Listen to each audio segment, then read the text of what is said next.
Welcome to my channel viewers. आज मैं आप लोगों के लिए animated cartoon movie my sweet monster लेके आया हूँ। ये स्टोरी है राजकुमारी बारबरा की, जो कि वक्त गुजरने के साथ साथ जवान हो चुकी है और वो अपने महल में रहकर तंग आ चुकी हैं। वो बाहर जाना चाहती है, लाइफ को एक्सप्लोर करना चाहती है। राजकुमारी बारबरा मैसेज के थ्रू एडवर्ड सिटी के राजकुमार द किंग एडवर्ड से बात करती हैं और वो एक दूसरे को लेटर लिखते हैं और लेटर से एक दूसरे के साथ बात करते हैं। राजकुमारी बारबरा और किंग एडवर्ड दोनों एक दूसरे से प्यार करते हैं। बारबरा अपने फादर को बताती है कि वो किंग एडवर्ड से प्यार करते हैं, बट किंग उसकी बात नहीं मानते और उसे कहते हैं कि अभी तुम मैच्योर हो, आज तुम्हारी बर्थडे है, ये फजूल बातें छोड़ो और अपनी बर्थडे की तैयारी करो। दूसरी जन्म हम देखते हैं कि एक पोस्टमैन जो कि बहुत ही चालाक है, जिसका नाम वेसल है, उसके हाथ राजकुमारी बारबरा का लेटर लग जाता है जो कि वो किंग एडवर्ड को लिखती हैं। वो अपने साथियों से कहता है कि वो ये लेटर लेकर बारबरा के फादर के पास जाएगा और उन्हें बताएगा कि उनकी बेटी इससे पहले हाथ से निकल जाए या कोई नुकसान कर दे, वो उसकी बेटी का हाथ उसके हाथ में दे दें। वेसल अगले दिन लेटर लेकर किंग के पास आ जाता है और सारी स्टोरी किंग को एक्सप्लेन करता है और किंग को कहता है कि अपनी बेटी की शादी मुझसे कर दो, वरना तुमको बहुत नुकसान होगा। और किंग वेसल से वादा कर देते हैं कि आज की बर्थडे पार्टी में वो अनाउंस कर देंगे कि वेसल की शादी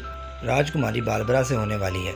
बारबरा की बर्थडे पार्टी चल रही होती है कि किंग उस पर अनाउंस करते हैं कि बारबरा को स्टेज पर बुलाया जाए। बारबरा नया सूट पहनकर बहुत खुशी स्टेज पर आती है तो बहुत से लोग उसे अप्रिशिएट करते हैं और उसे देख कर क्लैपिंग करते हैं। और उसी टाइम किंग वहां पर वेसल को बुला लेते हैं और तमाम लोगों को वहां पर इंट्रोड्यूस करवाते हैं कि राजकुमारी बारबरा की शादी वेसल से होने वाली है। जिस पर वहां पर पार्टी में मौजूद तमाम लोग हैरान रह जाते हैं कि एक पोस्टमैन से राजकुमारी बारबरा की शादी फिक्स कर दी गई। राजकुमारी ये बात सुनकर बेहद परेशान हो जाती है, अपने फादर से पूछती है कि मैं इससे शादी नहीं करूंगी, मैं किंग एडवर्ड से शादी करना चाहती हूँ। जिस पर किंग बारबरा से कहते हैं कि मैं मजबूर हूँ और वेसल के पास उनकी एक ऐसी अहम चीज है जिसकी वजह से वो कुछ नहीं कर सकते। और बारबरा कहती है अगर आप कुछ नहीं कर सकते तो मैं बहुत कुछ कर सकती हूँ। बारबरा उसी टाइम वहाँ पर अपने पोनी हॉर्स को आवाज मारती है और उस पर बैठकर अपनी एंगेजमेंट पार्टी से भाग जाती है। किंग बारबरा को रोकने की काफी कोशिश करते हैं कि तुम्हारे यहाँ से चले जाने से स्टेट और मुझे बहुत ज्यादा नुकसान होगा वेसल के हाथों। बारबरा किंग की बात नहीं मानती और महल से भाग जाती है। बारबरा के पीछे पीछे वेसल भी पार्टी छोड़कर बाइक पकड़कर बारबरा के पीछे लग जाता है और बारबरा एक जंगल में चली जाती है। और बारबरा को वेसल पकड़ने ही वाला होता है कि अचानक वहाँ पर एक झाड़ियों में बहुत ज्यादा शोर होने लग जाता है। वेसल वहाँ पर देखता है कि बहुत बड़ी मॉन्स्टर टाइप चीज उसे देख रही है।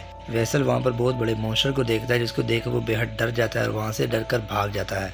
मॉन्स्टर बारबरा को पकड़कर अपनी गुफा में बंद कर देता है जहाँ पर वो रहता है। बारबरा उस मॉन्स्टर का शुक्रिया अदा करती है कि उसने वेसल से उसकी जान बचाई और उसे कहती है कि अब उसे एडवर्ड सिटी जाना है, इसलिए उसे जहाँ से जाने की इजाजत दे। तो मॉन्स्टर जिसका नाम बोगी है, उसका बेस्ट फ्रेंड रैबिट बारबरा से कहता है कि हम तुम्हें यहाँ पर किसी से बचाकर यहाँ रेस्ट करने के लिए नहीं बल्कि हमने तुम्हें यहाँ पर पकड़ा है और हम तुम्हें यहाँ से जाने नहीं देंगे। बारबरा रैबिट से कहती है वो किंग एडवर्ड से प्यार करती है और उसे यहाँ से जाना है हर हाल में। वेसल महल में वापस आ जाता है और किंग को बताता है कि बारबरा उसके हाथ से भागे उसे एक मॉन्स्टर उठाकर ले गया। बट वेसल के हाथ एक जादुई पानी वाली बोतल लग जाती है जिसे वो पूछता है कि ये क्या चीज है। तो किंग उसे बताता है कि जब बारबरा पैदा हुई थी वो बहुत ज्यादा कमजोर थी। तो वो कहते हैं कि उन्हें किसी ने बताया था कि उन्हीं की रियासत में एक जंगल है जहाँ पर बहुत बड़ी झील है और उस झील का पानी आबे हयात है, यानी जो भी उस झील के पानी को पीता है वो ज्यादा ताकतवर हो जाता है। तो वो अपने सिपाहियों समेत वहां पर गए थे और कुछ पानी इस बोतल में डालकर ले आए थे ताकि बारबरा को ठीक करें। वो जैसे ही पानी भरकर वहां से निकलने लगे थे, उस पानी में बहुत बड़ा भंवर आ गया और वो अपनी जान बचाकर वहां से भाग गए। और देखते ही देखते आबे हयात झील के भंवर ने तमाम सिपाहियों को अपने अंदर ले लिया। और दूसरी जानिब बारबरा बोगी से रिक्वेस्ट करती है कि एडवर्ड सिटी में जाने में उसकी मदद करेगी क्योंकि किंग एडवर्ड से बेहद प्यार करती है और वही उसकी यहाँ से जाने में मदद कर सकता है। और दूसरी जानिब वेसल आबे हयात का इस्तेमाल करते हुए रोबोटिक आर्मी को जिंदा करता है और उन सबको ऑर्डर देता है कि बहुत जल्द वो लोग आबे हयात वाली झील पर जाएंगे और वहाँ से सारे पानी को इकट्ठा करके यहाँ पर लाएंगे, जिसकी मदद से वो अपनी आर्मी की तादाद को और बढ़ाएंगे और फिर आसपास के मुल्क और रियासतों पर हमला करके वो उन पर भी कब्जा कर लेंगे और अपनी हुकूमत कायम कर लेंगे। बारबरा रैबिट से पूछती है कि बोगी बचपन से ही मॉन्स्टर है। तो रैबिट उसे बताता है कि पहले बोगी भी आप लोगों के जैसे इंसान ही हुआ करता था।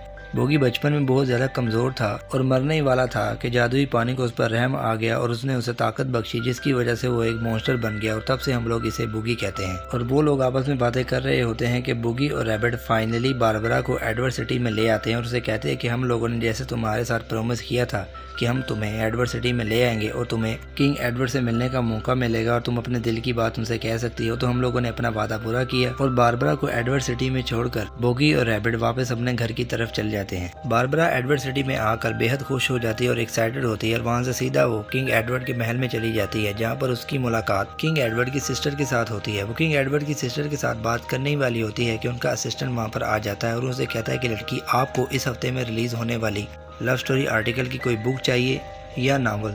तो बारबरा उसे कहती है मैं यहाँ पर कुछ परचेज नहीं करने आई या कुछ खरीदने नहीं आई, मैं यहाँ पर किंग एडवर्ड से मिलने आई हूँ। जिस पर किंग एडवर्ड की सिस्टर कहती है कि मैं कुछ समझी नहीं। तो बारबरा किंग एडवर्ड की सिस्टर को किंग एडवर्ड की तरफ से मिलने वाले तमाम लेटर्स दिखाती है और उन्हें कहती है कि हम लोग लेटर्स के थ्रू एक दूसरे से बात करते हैं और हम दोनों एक दूसरे से बेहद प्यार करते हैं। तो एडवर्ड की सिस्टर बारबरा से कहती है कि कोई किंग एडवर्ड है ही नहीं, मेरा भाई जिसे तुम किंग एडवर्ड कहती है वो 6 साल की उम्र में इस महल से भाग गया था। उसे एडवेंचर करने की आदत थी और तब से लेकर आज तक घर पे नहीं आया।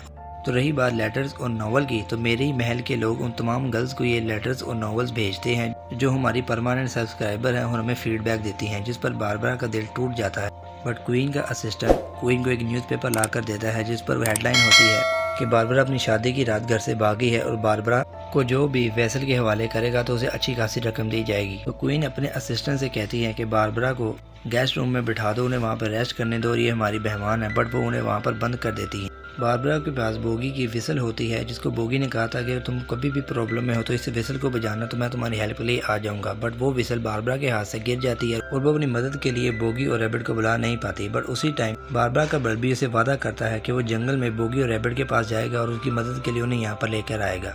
बल्बी जंगल में बोगी के पास जाता है और उसे तमाम बात बताता है कि बारबरा को किंग एडवर्ड की सिस्टर ने महल में बंद कर दिया है और उसे वेसल के हवाले करने वाली है। तो बोगी उसी टाइम बारबरा की मदद करने के लिए एडवर्ड सिटी में एडवर्ड के महल में पहुंच जाता है। बोगी बारबरा को लेकर महल से भाग रहा होता है कि क्वीन की सिक्योरिटी से रोकने की कोशिश करती है और उसे मारने की कोशिश करती है। बट क्वीन अपनी सिक्योरिटी असिस्टेंट को कहती है कि बारबरा और बोगी को यहाँ से जाने दे और उन दोनों की लव स्टोरी को ब्यूटी एंड द बीस्ट का नाम देती है। और बारबरा जाते जाते क्वीन का शुक्रिया अदा करती है और वहाँ वेसल अपनी सेना को लेकर उस झील के किनारे पर पहुंच जाता है जहाँ पर आबे हयात पानी मौजूद है और रिफाइनरी ट्रक की मदद से उन पानी को एक टैंकर में भरना स्टार्ट कर देता है। बोगी और बारबरा उसी टाइम उस झील पर पहुंच जाते हैं ताकि वो वेसल को रोक सके कि झील का पानी मच चुका है, इससे पहले कि झील में बहुत बड़ा तूफान आ जाए और वो सबको अपनी लपेट में ले ले। बट वेसल बारबरा और बोगी को पकड़ लेता है और उन्हें बांध देता है और बारबरा वेसल से कहती है कि बोगी उससे ज्यादा ताकतवर है। अगर वेसल को अपनी आर्मी और खुद पर इतना ही एतमाद है तो बोगी को आजाद करे, फिर देखते हैं किसमें कितनी ताकत है। बारबरा ने उन सबको बातों में लगाया होता है तो बोगी उन सब की हथकड़ियाँ तोड़कर खुद को आजाद कर लेता है और वेसल टैंकर में मौजूद सारे जादुई पानी को खुद पर फेंक लेता है और देखते ही देखते एक बहुत बड़ा मॉन्स्टर बन जाता है। वेसल मॉन्स्टर बनने के बाद बोगी और बारबरा की तरफ बढ़ता है उन्हें मारने के लिए कि इतने में झील में तूफान आ जाता है और वेसल उस झील के भंवर में फंस जाता है और उसी में उसकी डेथ हो जाती है। काफी दिन गुजर जाते हैं तो हम देखते हैं कि किंग के साथ बारबरा उस झील के किनारे एक शाही सवारी पर बैठकर बोगी से मिलने के लिए आई है और बोगी वहां पर बर्फ का बन चुका है क्योंकि उस भंवर में बोगी भी फंस गया था और उसने बारबरा को बचा लिया था, बट वो खुद बर्फ का बन गया। बारबरा बोगी का शुक्रिया अदा करती है कि उसने अपनी जान पर खेलकर उसकी जान को बचा लिया और वहां से चली जाती है। बारबरा अपने फादर के साथ शाही सवारी में बैठकर रो रही होती है कि अचानक उस झील में पानी दोबारा आ जाता है और देखते ही देखते पूरी झील जादुई पानी से भर जाती है और बारबरा देख रही होती है कि झील अपने जादुई पानी की कुछ छींटे स्नोमैन बने हुए बोगी पर जैसे ही गिरती हैं तो वो असल में इंसान बन जाता है। और यहाँ पर द स्वीट मॉन्स्टर की स्टोरी हमें एक्सपोज होती है कि बोगी ही वो किंग एडवर्ड है जो बचपन में एडवेंचर की तलाश में अपने घर से निकल गया था और फाइनली बारबरा और किंग एडवर्ड एक दूसरे से मिल जाते हैं और उन दोनों की शादी हो जाती है और ये एनिमेशन मूवी यहाँ पर एंड हो जाती है।